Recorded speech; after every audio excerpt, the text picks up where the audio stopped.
Saya Jainur Ridho, Ketua Komisi 2 dari Partai Gerindra. Dan saya Suprapto, Wakil Komisi 2 dari fraksi PKB. Alhamdulillah, kemarin kita hearing dengan beberapa dinas mitra kerja kita, yaitu dari Dinas Pertanian, Peternakan dan Perikanan, juga dari Bapengda, juga DPKAD sebagai mitra kerja. Kita bekerja dari hari Selasa sampai hari Rabu, kita maraton dan menghasilkan banyak masukan dan juga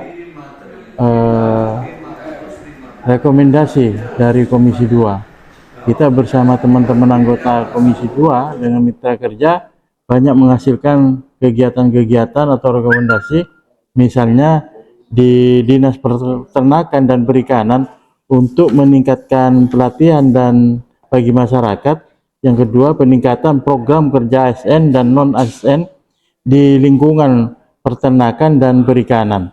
Dinas Peternakan Perikanan untuk tetap mengadakan kontes ternak untuk menambah semangat peternak di Kabupaten Situbondo. Karena kami tidak setuju, teman-teman Komisi 2, kalau kontes ternak itu dihapus. Karena bagaimanapun ini juga mendapatkan respon yang sangat luar biasa dari peternak-peternak Situbondo. Jadi kami Komisi 2 tidak setuju kalau kontes ternak itu ditiadakan, karena inputnya sangat luar biasa bagi kami, bagi masyarakat peternakan. Terus yang kedua, di badan pendapatan ada catatan-catatan, misalnya satu, memberikan stimulan atau reward terhadap pajak restoran dengan cara memberi hadiah kepada pembayar wajib pajak dan imbang promosi pada restoran yang taat membayar. Memberikan punishment dengan cara menempelkan wajib pajak yang tidak taat pajak.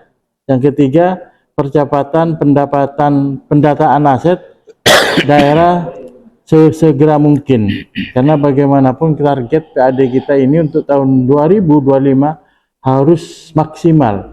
Ini seiring dari visi misi Bupati. Makanya kita akan membackup bagaimanapun PAD ini harus meningkat. Makanya kita Komisi 2 sepakat untuk peningkatan PAD harus ada kenaikan yang maksimal. Saya tambahi, betul tadi dari Bapak Ketua Komisi 2, dari beberapa hal yang beliau sampaikan tadi, ada sedikit kami menambahi, ada beberapa item, yaitu yang kaitannya satu,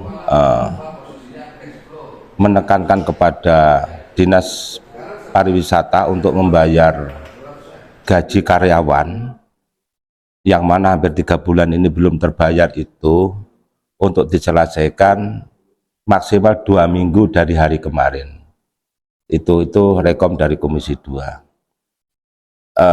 Juga kami akan menambahi dari beberapa item tadi yang disampaikan oleh Pak Ketua Komisi 2, yaitu kita lihat di sisi anggaran yang di pertanian.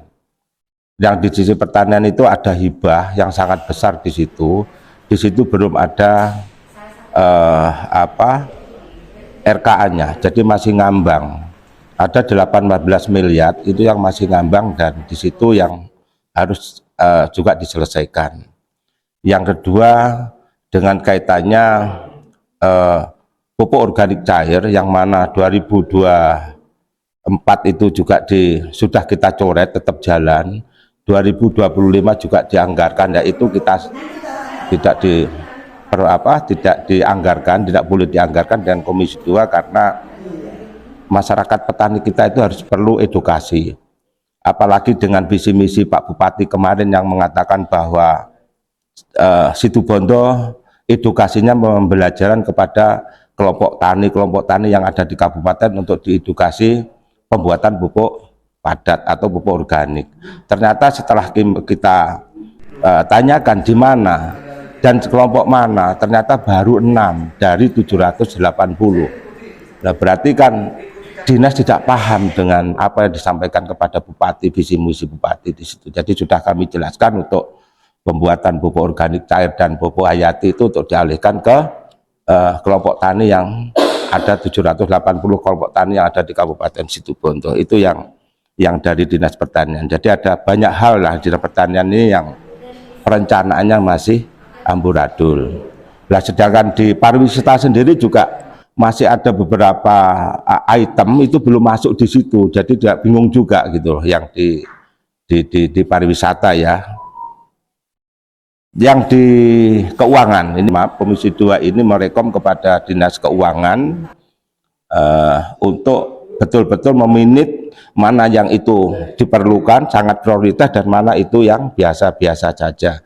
Jadi catatan dari Komisi 2 yaitu kegiatan belanja modal tanah yang nilainya 5 miliar ini untuk dihapus karena belum saatnya 2025 dengan keuangan yang ada seperti itu untuk pembelian lahan. Kedua, rekom dari Komisi 2 yaitu pembangunan gedung baru ya, yang baru, mohon maaf, yang baru itu untuk ditiadakan. Tapi kalau memang itu bentuknya rehab karena sebentar lagi kan ada hujan, akan terjadi bocor dan sebagainya, itu perlu diperbaiki. Tapi yang sifatnya itu untuk gedung yang dari bawah fondasi itu untuk ditiadakan. Ketiga, belanja modal jalan, jaringan dan irigasi untuk saat 2025 ini diambil yang perlu-perlu saja, yang sangat urgent. Itu mungkin sementara dari beberapa catatan yang pembahasan yang kemarin PAPBD 2025 di Komisi 2. Monggo Pak Ketua. Ya, artinya begini, bahwa Komisi 2 berkomitmen untuk menaikkan pendapatan baik dari pendapatan dari BDAM, peternakan dan perikanan dan lain-lainnya. Jadi kami siap bekerja secara maksimal bersama kawan-kawan Komisi 2 untuk selalu aktif di dalam rapat-rapat maupun kunjungan-kunjungan maupun sidak-sidak di pemerintah Kabupaten Situbondo. Tambahan sedikit, dari pembahasan kemarin, background dari APBD 2025 kemarin masih ada peraturan menteri ya dalam negeri nomor 15 tahun 2024 ini yang terbaru. Nah, ini tertanggal tangan di sini, tertanda tangan ya, intinya yaitu sinkronisasi, dan ini harus dilakukan kepada provinsi maupun daerah. Ini tertanggal pada tanggal 20 September 2024. Berarti ini terbaru. Nah, ini harus dilaksanakan dalam bunyi. Ini harus dalam peraturannya harus dilaksanakan. Ternyata APBD 2025 kemarin ini belum mengacu kepada ini. Saya khawatir APBD 2025 itu akan ditolak untuk di provinsi dan sebagainya. Jadi kami mohon untuk keuangan kemarin kami untuk sesegera mungkin mengumpulkan dari OPD yang ada untuk disinkronisasi masalah peraturan ini tadi ya. Ya, makasih.